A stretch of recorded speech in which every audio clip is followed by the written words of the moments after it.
Hi,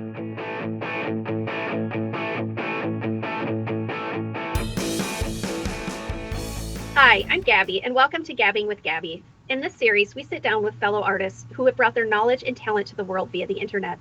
It's a chance for them to put down their paintbrushes, to step away from their easels, and to get to talk about themselves. And it's also a great opportunity for all of us to get to know them a little bit better. Our guest today is Chris. Chris, could you please introduce yourself? Hi, I'm Chris Beaven. I'm an artist. I do oil paint. I live in Washington State right now, and I also have a live stream and a YouTube channel. So, Chris Beaven. Awesome. Thanks so much for being here. Thank you. Thanks for asking me. It's wonderful to be able to talk to another artist, and another YouTuber. It's fantastic. Yes, absolutely. Awesome. And you do mostly oil painting, correct? Correct. Yeah, mostly oil painting. Although, to get to the oil painting, for years I worked on, my kind of draftsman skills. And that ranges anywhere, pretty much graphite and charcoal, a lot of drawing, a lot of figurative stuff, a lot of life drawing classes that I've taken to get to there as well. But recently it's just been all kinds of oil painting, just having a lot of fun in paint. Mm-hmm. Yeah. And you do a little bit of landscapes. You do some other subjects. Do you want to tell us a little bit about that? Well, it's interesting you asked. Like over the past 10 years, I've been doing just a little bit of everything, honestly. And it's kind of fit into finally just getting into nothing but figurative works. Well, not nothing but figurative works. But I started out with still life because, going from 3-dimensional to 2-dimensional, I did a lot of still lifes, and you can set those up pretty easily. Did a lot of drawing with that as well. Also did life drawing at that point. Did some landscapes, which is kind of like the Wild West of oil painting. You only have so much time, and then there's bugs and sun and all kinds of other craziness. Also did some landscapes, kind of in the studio. And then maybe a couple months ago when, the AI art was getting like really huge, which it's really huge now. I was on Midjourney and actually generating some art, and I was making paintings from that. I generate something, adjust it digitally, and then do a painting of it. Oh, that's another thing. Maybe 6 months ago, maybe a year ago, I got into digital art. Actually, the live stream I'm doing, now that we mention it, the live stream I'm doing is called Traditional and Digital. So yeah, I do a lot of things, definitely. And the painting I'm working on right now is an animal. It's a tiger. So I'm kind of all over the board. Maybe I should focus. No, I don't think you should. I think that's fascinating. I love that. I think a lot of us, we go with what's safe, and I don't see that with you. I see you really branching out. I think that's really cool. Thank you. Yeah. Okay. So how long have you been doing art? Well, that's a really good question. Because most of the videos that I make on YouTube are all about this, kind of like that time spent on doing art, the kind of longevity of it. And, I started doing art when I was really young, maybe 5 or 6 years old. My mom saw the talent, right? And then she's like, okay, we need to get you into some art classes. And I've really, kind of done it off and on since I was a child. But then about 10 years ago, actually a little bit over 10 years ago, I realized that, I haven't done art for like 5 years. Actually, before that, we were in Florida at the time. I was doing art like crazy, landscapes, drawing, everything. And I had a show by myself in Florida, a one-man show. And I just quit after that. We had moved, and I was getting into a different job and all kinds of other stuff. And it just kind of faded away. 5 years went by, and I was like, holy crap, I'm an artist that doesn't do art. I'm basically not an artist. I need to get back into this. And then I realized that I had lost most of my skill at that point. And then I decided that I was going to do art every single day for the rest of my life past that day. So I started on January 26, 2013. And right now, I think today is day 3,731, something around there, over 10 years, every single day of doing something. And then I log all that on my website. So what basically happened is I had this kind of end of life idea of a journey where if I knew that if I didn't do something now, that I wouldn't be an artist the rest of my life. And that's what I really wanted to do with my life. I wanted to, be on my deathbed, this great artist, or at least a person that did art their entire life that was recognized as an artist. And I was like, I need to get back into this. And so I made this huge commitment, and I've kept with it. So like how long I've been doing it, it really only feels like I've really been doing it for 10 years, a little bit over 10 years. But I've been doing art my whole life kind of thing.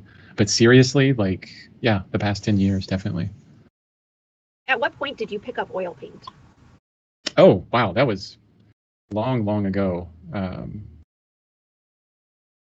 When did I pick up oil paints? It was so far back. I can't. Oh, probably. I would say right around maybe 2001 or two or something like that when we moved to Florida. Because when I was actually working and doing art then with a friend of mine, we got into oil paints. Maybe even before that. I can't remember. Maybe in college when I went to college. But yeah, it seems like I've been with oil for so long. But I've done everything. I've done acrylic, charcoal, graphite, gouache, some watercolor. I suck at it terribly. That's really terrible.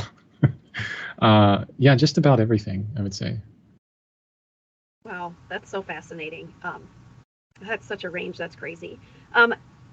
Do you do art as work? Like, is your job? Does it involve art? I wish. It did at the beginning in a different way because I got into web development. And, I'm a creator, if anything. There's I like using the terminology like creator because that can kind of bring in everyone, like a writer or a digital artist, someone that's engineering, that's creating, spaceships or something like that. I don't know. But I did web development and I always liked the front end, like the visual part of it. Like I would change code and it would actually change something visually on the front of the page. So I got into that, got into a job with it 13 or 14 years ago now, or maybe more. No, it's been more than that. And that's like has provided all our money from this one job. And so the art is kind of have always been on the side, when I can make the time or find the time to do it. But I've moved up in my company to a point where I don't do that front end web development anymore. It's more of a management kind of idea. So I'm even further removed from creation or from art at that point. So, but it's a good job. It's a job that I enjoy. So.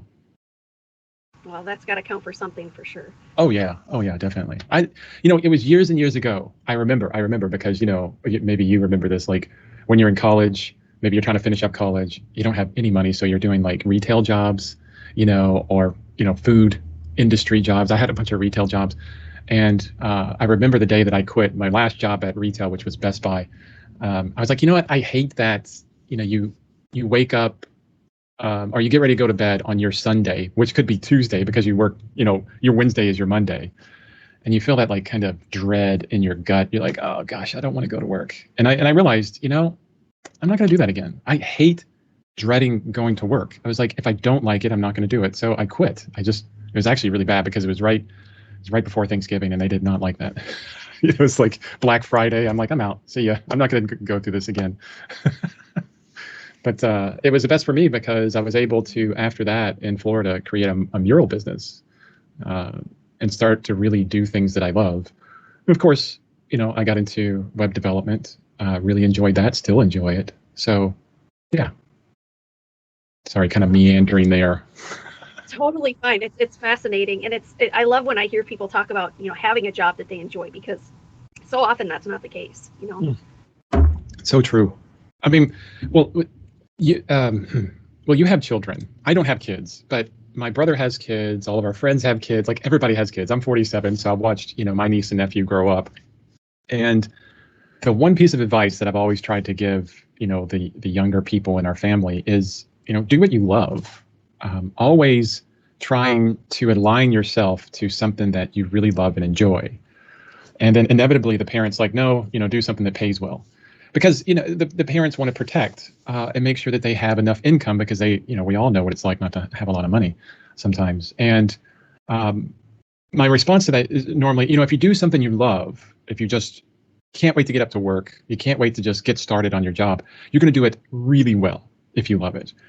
People will see that and the money will just start rolling in because you'll get promotion, or the things that you create, people will love and they'll say, wow, that's really well done. I'm going to buy that, whatever it is, make sure you love it and the money will come in. And that happened to me with the web development job that I have. The only reason why I got that job is because I was building my own website and I was like, maybe I could do this for work. So I interviewed for it and the guy's like, what kind of, college experience do you have? I was like, a BA in art. That's all I had. Right.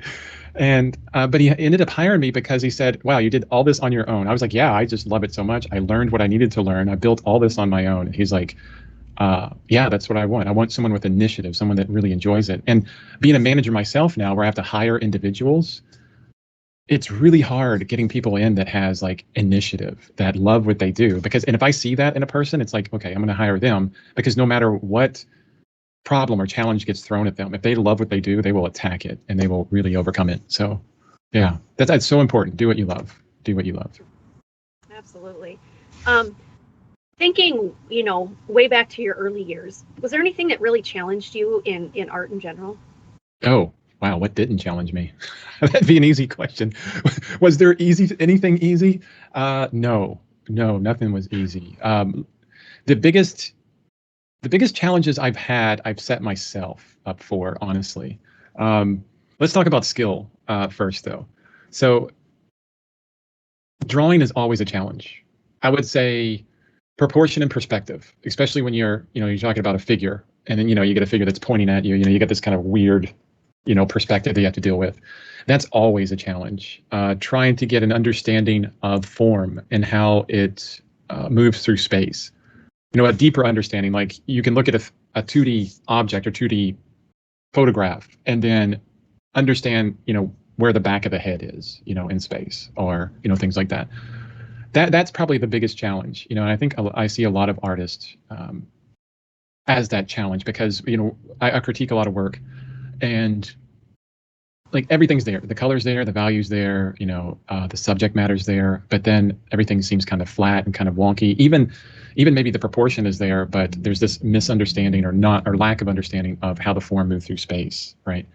And I think that's huge, and it's one of the biggest challenges I've ever had, and I'm constantly kind of working at it, constantly working at it. But as far as other challenges, maybe the biggest challenges that I've ever had in this past 10 years, especially committing to daily art every single day, is the really, really hard days. And I should preface this, because when I made that, I'm a practical individual. When I made that commitment to do art every day for the rest of my life, I was like, well, I can't do a painting every single day. I can't even oil paint every single day, because what if you have to get up at 2 a.m. in the morning, get on a flight, and then you're going to be flying all day to another country, right? I can't be on a plane with like oil paint, right? they're like, what is this? Put that away. So I got practical with it, and I said, 30 minutes a day. That's all I need to do. At least 30 minutes of something. And my sketchbook has really been the big proponent for that. But let me get back to the real point. The hardest days I had was around in August 2018. I had a kidney transplant, and trying to do art every single day through that was really difficult, because I remember I had to be at the hospital at 5 a.m. in the morning, and you have to do all this kind of prep for it and everything. So I had to get up at 2 or 3 a.m. in the morning. And then first thing I did was, I couldn't eat, by the way, so I was hangry. But I got my sketch done, a 30-minute sketch. We were in a hotel room at the time because we had to stay close to the hospital. So I got my 30 minutes done. So I got up super early for that, did all the other stuff, had surgery, woke up the next day, or no, woke up, later that day. I think, I can't remember. It's kind of blurry, but the next day, that evening, I'm in the hospital bed, and I'm like making sure that my sketchbook's near so that I can actually get it. And I did another sketch in the hospital bed. And that was really difficult, but also really wonderful, honestly, because, once you make a huge commitment like this, I want to do art every single day for the rest of my life, and you build up the willpower, build it up for a few years, and then you're faced with like the hardest challenge ever to what you've committed to, and then you surpass that. Every single hard day of doing art after that was easy. The days you get up and you're like, I don't feel well, I don't feel like doing my art, I'm like, whatever. I did it in a hospital bed and the night before transplant. And actually I have those framed. Like, I spent all kinds of money framing those two sketches, because it's like that constant reminder. And part of, this is the main reason on my YouTube that I'm trying to impart with people, is that idea, or at least all of the personal development that goes into that for artists to just keep going, to keep motivated, to build the willpower. Yeah. Sorry, long-winded for that. I tend to like jump around, so. I don't mind one bit. This can go whatever direction it needs to. When you travel, do you ever take oil paint with you? Yes, I've done several trips where I've taken oil paint with me. And I will say this. This is for anybody watching. It's always best, I think, to decide, is this vacation trip going to be for, oil painting, or just for vacationing, and kind of pick which one. Because I remember we went on an Alaskan cruise, and I brought my oil paints, and like trying to get through security and all that with oil paints is really, not so easy. And it was really just, I couldn't find a lot of time to do the oil painting, where to set up, where to do this, all the supplies, it was just a big pain. I ended up doing more sketching than anything.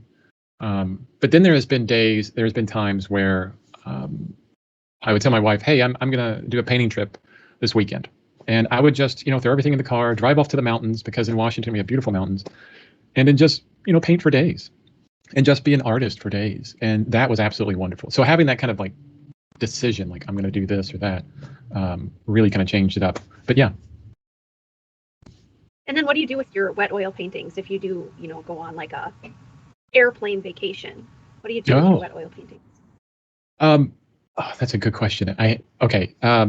So I had built this foam core thing. Let me show you this. I have to grab it. Yeah.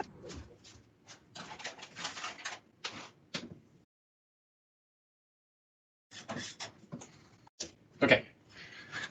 Because I used to do a bunch of landscape painting, right? So I have like a couple 8x10 boards here, right? I painted on that one. And then I built this. It's all foam core. I love foam core. You can like build anything out of it. And when you open it up, it has this kind of separated sections to it. And what you do is you take your wet oil painting, and you put it in here carefully. And it kind of snaps in. And then you can close it up, and then you can wrap a cord around it. And literally, I could throw this thing down the street, and the oil painting would be just fine. But even the coolest thing about it is I can open it up, and I can see the painting inside there. So it's kind of like almost like a frame.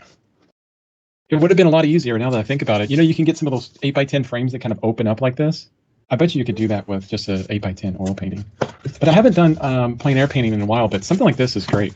There's also things on the market where there's like little boxes you can buy. There's pochade boxes that you can buy. And a lot of those have storage for panels that you can kind of slide in, and they keep your paintings like just that far apart, so there isn't any problems. But I think that's really important. I remember painting in Hawaii. We went on a trip to Hawaii, and I brought my painting supplies. I'm doing the painting, finished the painting. There's a lady watching. She's like, "It's a beautiful painting. It's awesome." And I'm like, "Oh, thank you so much." And I go to clean up, and the painting slides off of my easel and goes face down into the sand. And she's like, "Oh no!" I was like, "Well, I've already taken a picture of it, so oh well." It was like a sand sculpture. It was just completely covered in sand. I'm like, "Oh, okay." Completely destroyed. But yeah, that little thing is important. Oh, that's awesome. Yeah. That's so funny. Because I chat with a lot of different people, and I have never found another artist that takes their oil paint with them on vacation, because I do that. So. Oh, cool. Yeah. You can do it. You can do it. Yeah. I just give my stuff away. I never take my paintings home. I just paint, and then a lot of times, it'll be because we go to places where you have all these people that work, and they take such good care of you, and these people have nothing. And so to give them a piece of art, it may be the only piece of art that they will ever have that is painted by somebody. And more than once, I've had people in tears thanking me for it. And I'm like, it's nothing, and I don't have to take home a wet painting. So, yeah. That's such a great idea, because that's fantastic. It's a win-win. And you probably feel like the best person on the planet when you're giving that painting away too. Yeah. Yeah, that's awesome. Yeah. I'm gonna have to do that. Yeah, that's one thing I love about art, is that you can do it for other people, and you can make other people happy. Oh yeah, totally. Absolutely. Questions. Where were we at? Do you have other hobbies outside of doing art? Yeah, I don't do them much anymore though. Other things I like to do, anything with my wife. I love the mountains out in Washington, so we try to go hiking, or at least get out to the mountains as much as we can. We're just now coming out of the winter season here, so we can get closer to Mount Rainier, or Mount Baker, all the big mountains, but there's still a lot of snow up there. But yeah, hiking would be the first thing. Like this, yeah. Any kind of like exercise, like physical thing. Like I used to be in CrossFit years ago, and I loved doing that. That was my hobby. Yeah, but mainly just hiking right now. Don't do it as often as I would like, but there you go. Yeah. That's awesome. Out of all the places that you've traveled, what in the world, what has been your favorite place that you've ever traveled to? Ooh. Wow, we've traveled to a lot of places, honestly. Actually, the favorite, it's not really one place. It's kind of like an area of places. Right around 2004, we did a British Isles cruise with Royal Caribbean. And that was absolutely fantastic. I still remember it to today. I mean, like, it's been, almost 20 years later, and I'm still like, wow, that's one of my most favorite trips. And the best thing about that is we got to see a little bit of every country. As an artist, because we were on the coast of France, we took a bus into Paris, and we went into the Louvre. I got to see the Louvre, ran through the Louvre because we didn't have too much time. And then, that was because we were in the Musée d'Orsay, and I was just like, oh my gosh, I love everything here. And then we got to see the Rijksmuseum in Amsterdam. This is all the same trip. And then I was able to get to the National Gallery in London and the National Portrait Gallery in London. Yeah, I mean, as an artist, that was like the huge highlights. And having we since went back to Amsterdam, and having like a whole day dedicated to, okay, I'm just going to be spending all my time in this museum, and then my family would do their own thing. They were like, okay, Chris is going to be there all day, and we don't want to be there. And I'm like, yes, that's fine. Please don't bother me. I just want to be looking at art all day. Those were fantastic. As far as like visually stunning, like beautiful places, yeah, maybe Alaska, I would say, is beautiful. Just, we love mountains. It's just magnificent. Just awestruck throughout the whole time, just being there. But there's so many. Oh my gosh, it's so hard to pick. Like we went to the Cologne Cathedral in Germany. Oh my God, like, man, like every other building in the world that I've ever seen is just kind of pales in comparison. And the artistry in that is, and the time and effort, something that's been built over 1,000 years, that was just absolutely fantastic. A building so huge and so monumental, with it's Gothic, late kind of Gothic period. So it has like all kinds of, sculptures on the outside and all kinds of like filigree and whatever. And you go on the inside, but it's so huge that you actually get atmospheric perspective. It's just like beautiful. And then I think while we were there, they said, oh, you can buy it for like $1,000. Really? Wow. Yeah, they'll sell it to you. It's just the upkeep is like $7 million a year. I always thought that was funny. But yeah, so many beautiful places. Sorry, I can't pick one. I can't pick just one. There's like maybe one for each, thing that I think about. For artistry would have been the cruise. But, not internationally, but in the United States, my favorite is the National Gallery in Washington, D.C. Absolutely the best. Yeah. Yeah, if you want to see just art for days and like the best place, that's my favorite inside the United States. Yeah. Have you ever been to Rome? I have not. No. I'd love to go to Italy and Rome and all that at some point. When you go into the Vatican, you go from like where the Sistine Chapel is, or I think it's before you go into the Sistine Chapel, and there's this hallway, and it looks like it just goes on forever, and it kind of goes down. It's very strange, but it has artwork, that's anywhere from 4,000 years old up until, very current stuff. And it's like you just walk, and it is so cool. If you ever get the chance, go to Rome. Oh, yeah, I would love that. I would love that. That'd be fantastic. And the Sistine Chapel too, the painting of, the fingers of God and Adam. Yeah. Chapel, it's like the birth of Adam. Would love to see that. How big that is, and all the work that Michelangelo had to do. Well, and laying on their backs, it's like every building in Rome, the ceilings are painted, and they had to be on scaffolding, laying on their back, doing this for ever. Right? Yeah. Ridiculous, right? And it's fresco, which is, I thought Sistine Chapel's fresco, right? Yeah. This is like one of those things where you put the plaster down, and you have some other guys do the plaster, and they put it down. You only have so much time. Like you have to put it in wet plaster or else, that kind of thing. It's like you're on a time crunch. You're in this weird position. Not only that, they have these concerns where, okay, let's say you're looking like the ceiling is kind of curved, right? They'll adjust the figure so that the curve is kind of erased. It's a weird shaped figure, so that when you look at it from a certain point, it has great proportions. You're like, what?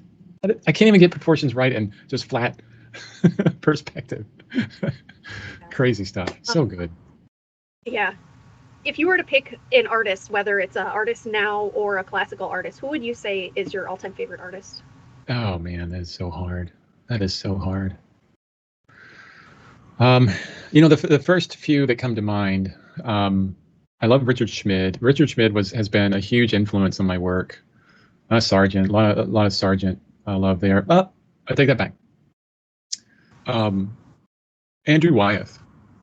Yeah, I think, if I had, because it would be a rank, but whoever I put at the top would probably be Andrew Wyeth. Why Andrew Wyeth? He was the one artist that I really looked at and moved me emotionally, along with just the sheer skill, like the tremendous skill.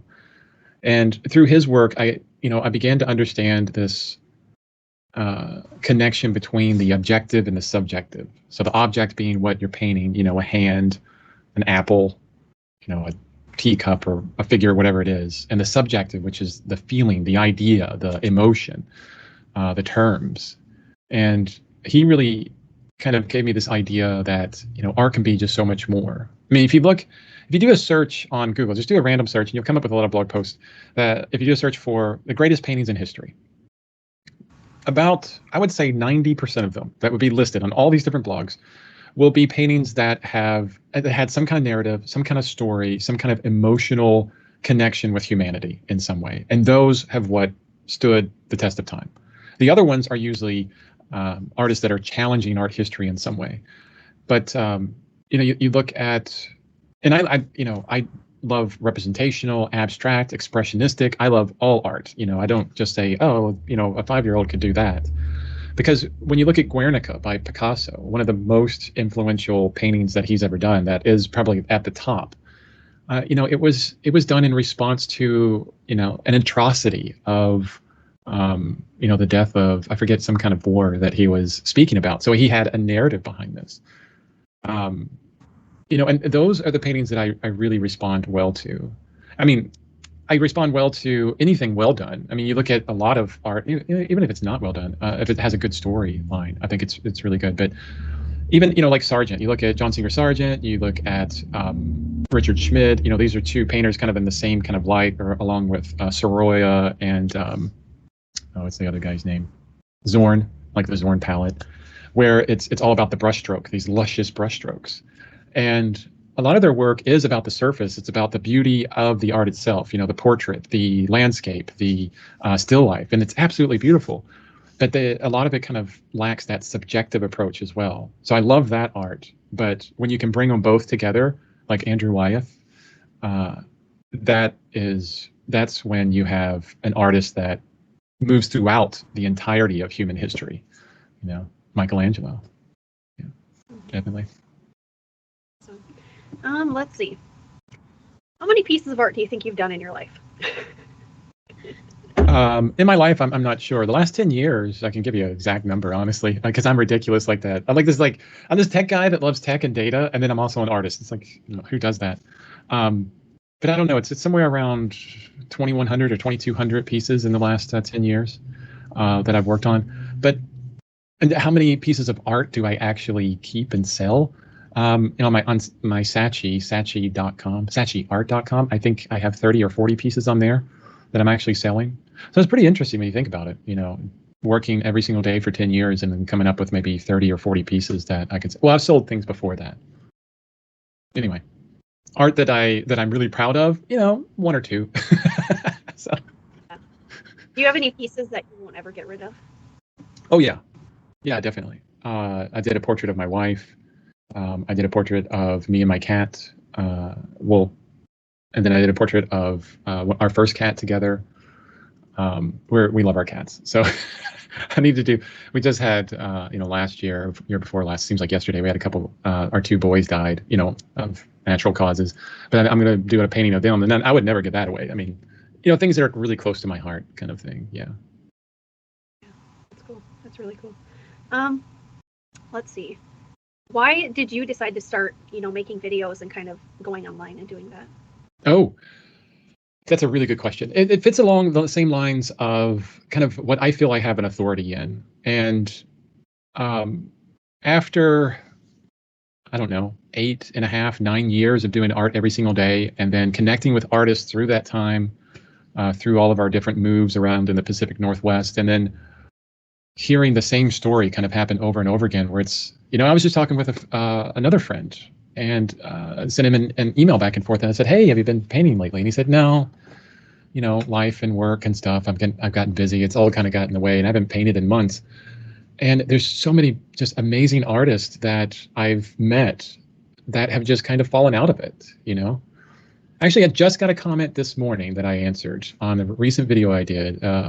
This person is like in their 60s, and after, they're retiring now, and they feel like, oh wow, I need to get back into my passion, this art thing. And I've seen that and heard that so much, and I've done it myself. Where I've had this huge time where I just haven't done anything. That I said, you know what, I don't want people to do that again. I have the tools now. I have the practical tools to be able to help other artists stay with this art game, this art practice, our love for the rest of our lives, and to still have a life and a family and a job, and then all the other stuff that comes up. It just takes a bit of a mindset shift, and that's really, that, and want to be able to communicate the skills and help other artists get better.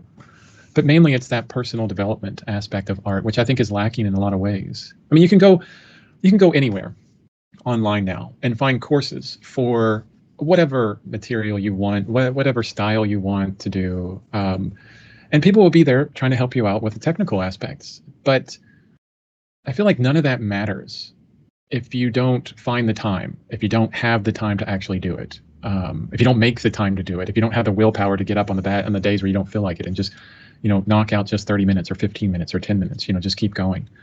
And I feel like that's a huge hole in the aspect of, artists, moving through life as artists. And I want to fill that hole with real information, helpful information to keep people going. Yeah. Because it's really foundational. Like, the foundation is this of, the habit of doing art, the willpower to continue doing art, the time management, the energy management, all this kind of stuff that the mindset change. If you don't have that, adding the skill on top of it won't work. There's a tendency for many artists like myself, I did this for years, where you get into the mood and then for 3 days you paint 8 hours straight, and then burnout happens, and then you don't get back to it for months. And what happens there is, if you can imagine skill, right? It's just kind of, the more you work at it, it goes up. Your skill level goes up. But you work on it like crazy, you see a bunch of skill, and then you don't do it for months, your skill drops down. It doesn't go down to 0, right? But it does drop down. And then you don't do it for a while, and then you're up again, and then down. And I want to keep people on that kind of uptrend.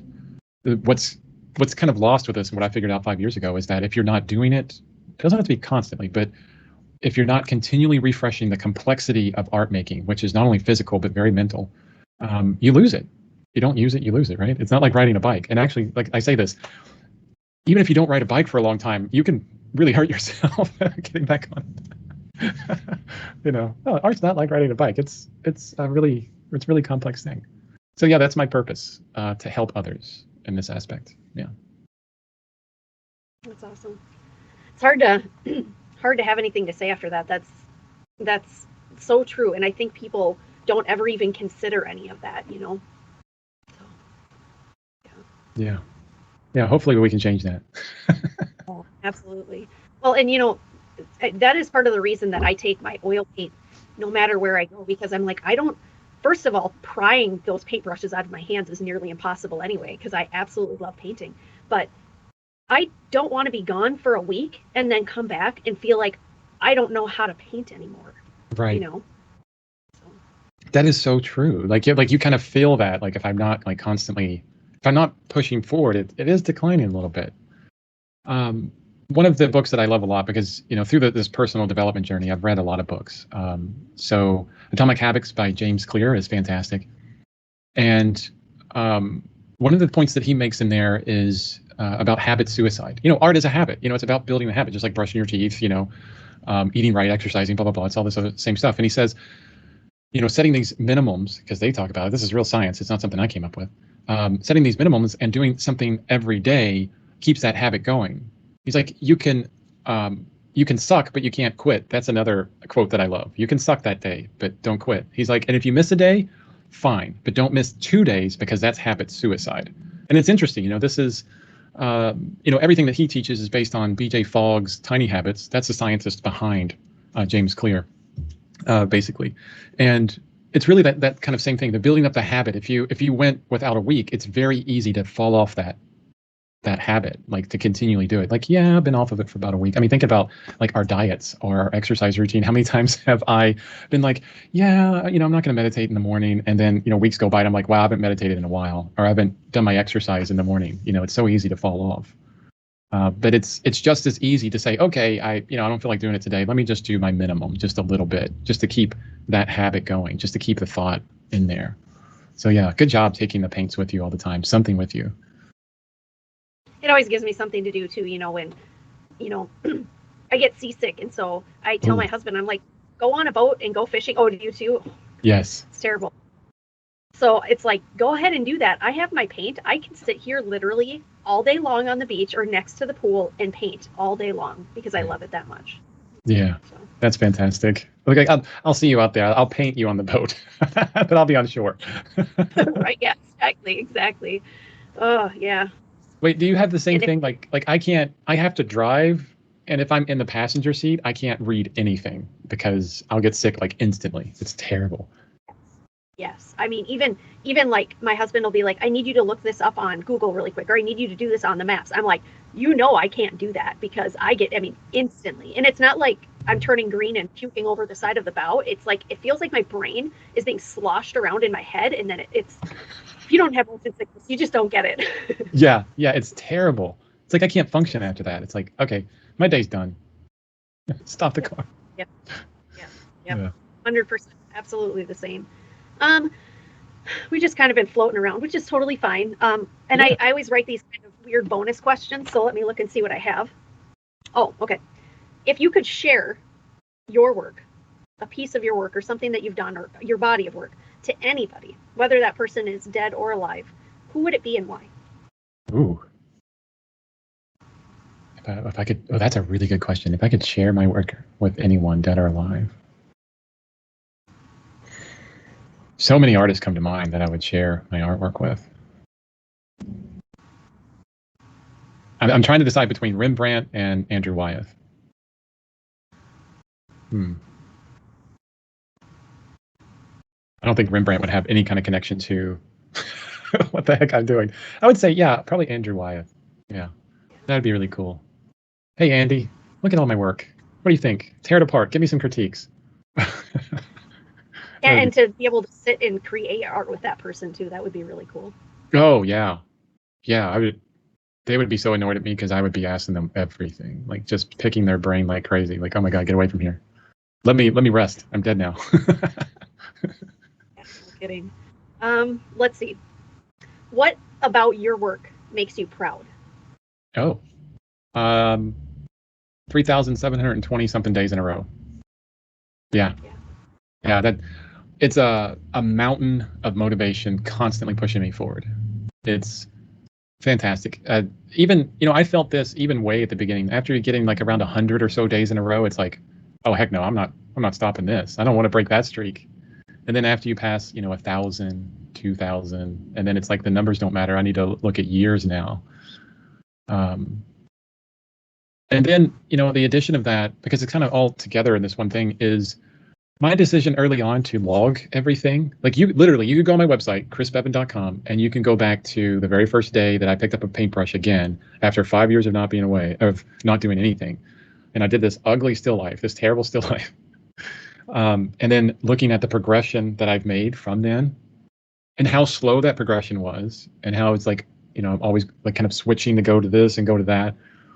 I love that. I love being able to, go back and read the words that I wrote like 2 years ago or 5 years ago, and to see how much I've grown. That log of everything has been fantastic. Yeah. And that's my favorite. you talk about dedication to doing artwork, but the dedication to document it is that takes a lot of work too. And I remember at the very beginning, I was writing these huge blog posts about, what I was doing that day and all this stuff. And then, that's hard to keep up with. Carol Marine, Carol Marine, Marine. She does these little small paintings, and her and another person was all about like a painting a day, doing an actual oil painting every single day, and that didn't last very long for them because practical. I'm like, that's too hard. I mean, some days I want to go on vacation. But the long blog post was the same thing. Eventually, I was like, I don't have the effort, the motivation to do that. So there's like many days where I would just take photos and not write anything, and just like all of my recovery time, a whole month of recovery time from a kidney transplant. I was just taking photos of what I've done. I left them on my phone for a whole month, and I was like, I'll catch up on the posts after a month, and I did. Yeah, and now it's like I share the art that I do and a link to the live stream, because most of what I'm doing is on the live stream. So it's like I could write a whole bunch, or I could just kind of link it to YouTube, and that people could see the whole process there. So I keep it as simple as possible. I got to the root of what was important, which was, having the image, the main image, what I worked on, and the progression of a painting, or the drawing that day, or whatever it is. And that was the most important. And the time that I spent, the work number it was, logging these kind of things. The rest of it, I don't need to write a whole ton about it, because that's the most important thing. Just like the root of an art habit is doing the art. It doesn't matter if it looks good. It doesn't matter if it's oil or charcoal or graphite or anything else. It's what matters is the action, the habit. So that's the root of it. And when you get practical and you bring it down to those roots, to the, what's most important, that makes things a lot easier. And it's, interesting how motivating it is. Oh wow, I could continue doing this and not spend a lot of time and still get the main idea of what I want to get done. Yeah, that's fascinating. Let's see. We haven't exactly hit on this target, but you've kind of went around it. It's funny. I write questions and then I kind of come back to them and I look at them again, and sometimes it's like I just get this feeling like maybe you should ask this question. And so this actually, I was looking at this last night, and this is a question that I came up with. What do you think is the most important thing for art to do to the human experience? Ooh, that's a good question.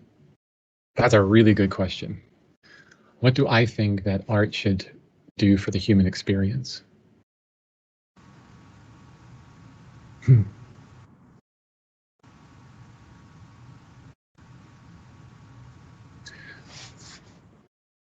So the first place that my brain goes on that is movies, video games, media, the big media of today, right? Especially movies. I just recently watched Spider-Man Into the Spider-Verse, the first one. I've been meaning to get that for a while. And then Arcane on Netflix, which, digital art, animated digital art, beautiful art, right? And then I look at movies a lot, like movie steals, the composition. Hollywood is one of the best places to find to actually move individuals and to tell a story. We just watched, what was it, Puss in Boots, the latest Puss in Boots movie. That was good. There was some emotional movement in there. And that's what it really surrounds. Of course, they have 24 frames a second, right? We have one. But to move people emotionally, to inspire individuals, to move people into action.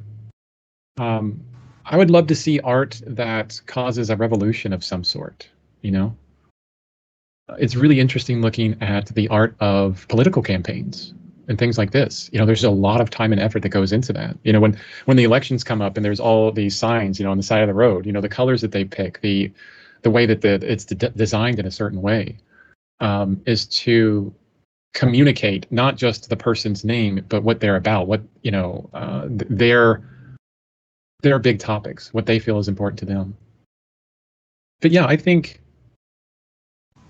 people love art from all walks of life, and if you go onto the sites where you can buy prints, maybe it's Fine Art America or something similar to that, where a lot of the top selling works are pretty, very good looking things. I mean, some of my most favorite artists do pretty pictures, and that's not a negative. They're beautiful pictures, and I would love to have them hung up. But what I think is the next, I've already said this before, the next level and the purpose of art is that communication.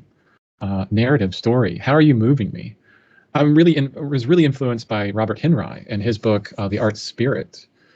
And then he taught John Sloan, and John Sloan taught Nicolaides, who wrote the book, The Natural Way to Draw, who took basically all those aspects of, connecting the subjective, connecting this idea of motive, motivation, movement into their work. And I think that's the most important thing. I want people to, like in my own work, I get some people that say, oh, it looks just like a picture, a photograph, it's very detailed. And instantly I'm thinking, I need less detail because I don't want it to be like a photograph. That's what I don't want to do. Although, I do like to have that ability, right? What I want to do is I want them to say things like, that's scary, or wow, what a courageous person, or I never thought that a person could look like that, or wow, that's a really motivating picture, or I want to paint now. These kind of things that move people forward to action, to make changes. Kehinde Wiley, I love Kehinde Wiley. I think he is the height of an artist right now that is actually alive. So if you don't know Kehinde Wiley, he does portraits. He's oil portraitist, and he has a deep conversation with power, and he takes black individuals and colored individuals from all over the world, and he'll put them in these poses from paintings from the early 18th century and before. So instead of the obligatory kind of white man, you have people of color in these powerful positions. And those conversations are just fantastic. I mean, and it's the reason why, he's in museums and he's, I'm older than he is. It's because of what he's saying. And it connects so closely to our lives today. And I think that's where I want art to be. That's what I want it to do.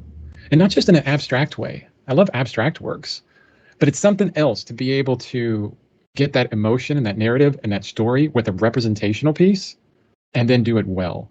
You don't see a lot of artists able to achieve that.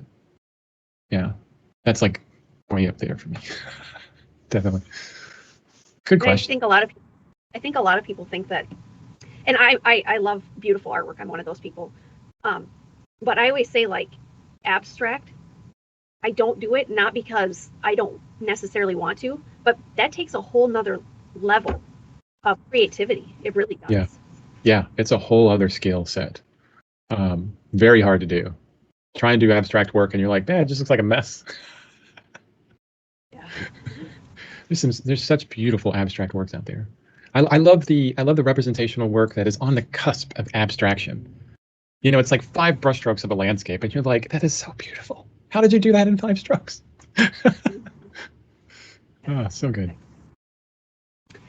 I think we should probably wrap this up because we're oh wow, we're at an hour and 15 minutes, which is totally fine. But I think we should probably get close to wrapping it up. Do you have any final thoughts that you'd like to kind of share with everybody? I'm looking at the questions that you have here. How do you make time? I kind of covered that. Not the really how of it, but yeah. The biggest thing I would want to share to people, especially the people on YouTube that kind of like scroll to the end, like the big point is the habit of art, making the time to do art and to change your mindset on art so that it's not an all or nothing. You don't have to make a painting every single day to feel fulfilled, right? You can change your mindset to work on a painting for 30 minutes every day and to eventually finish that painting. I've done that several times, like over 100 different sessions, over 30 minutes a day because my motivation sucked. But just to look for those practical tools to keep going every single day, do something every single day and enjoy yourself. Don't lose it, because once you do art every single day, and I have done art every single day for over 10 years now, you really get a deep understanding of time and how incessant it is, just constantly. And it's kind of like Back in the day, when before modern society, every single day you had to get up and rebuild the fire for heat for your family, and that's what we have to do as artists: is constantly get up, and rebuild the fire, and rebuild that fire. Yeah, yeah, keep the Awesome. flame going. Yeah, absolutely. Do you want to tell everybody specifically where they can find you if they were to look for you online? Yes. Oh, yes. So my website, chrisbeaven.com. It's like heaven, but with a B. So beaven.com. And if you know my name, you know just about everything, because even my email is chris@chrisbeaven.com. So you can email me. I reply to everyone personally. I love talking to people about art and replying. May not be a huge reply sometimes, but I reply to everyone. And through that, you'll be able to see my daily art journey. You'll be able to see all the tools that I have kind of linked on YouTube. YouTube is Chris Beaven as well. And I post to Instagram, not as regularly as I would like, but mostly my website and YouTube. And that's where I'm located. That's where I'm trying to help as many people as I can. Yeah. Awesome. Okay, well, I think that's kind of the end of it. I think we could probably sit here and talk for the next 20 hours. Yeah. This has been absolutely fascinating. And I do appreciate that you took the time to sit down and chat with me and, with everybody who takes the time to watch this, because it's kind of a deep well of, knowledge and insight that we don't necessarily see very often. So it's very appreciated. Yeah, So. thank you so much. And thank you for doing this. I've learned a lot on this of how I talk too much normally, and it's wonderful to watch you. And as I'm talking, you're just sitting there and you're going, yeah, this is cool. Yeah, So I'm going to try and do some of these interviews. Maybe I'll interview you once and I'll shut up and I'll just ask the question. So thank you so much for asking this. And you're a wonderful interviewer. Well, good. I'm happy that you liked it. And anytime, if you ever want to interview me, you just get a hold of me. So. Yeah, will do. Will do. Thanks, guys, for watching. Make sure that you guys you subscribe, check out his website. Not only is he insightful, but he's also a phenomenal artist. So make sure that you guys go and you see his work. It's I don't even know what words to say about how good that his work is. And if you guys are looking for some good motivation and some good wisdom, go to his YouTube page, because it's chock full of it. So again, Chris, thank you so much for being here. I'm Gabi, Chris, and make sure that you guys follow him. Until next time, I really do hope that you guys fall in love with painting and art and all of that as much as we have. Bye now.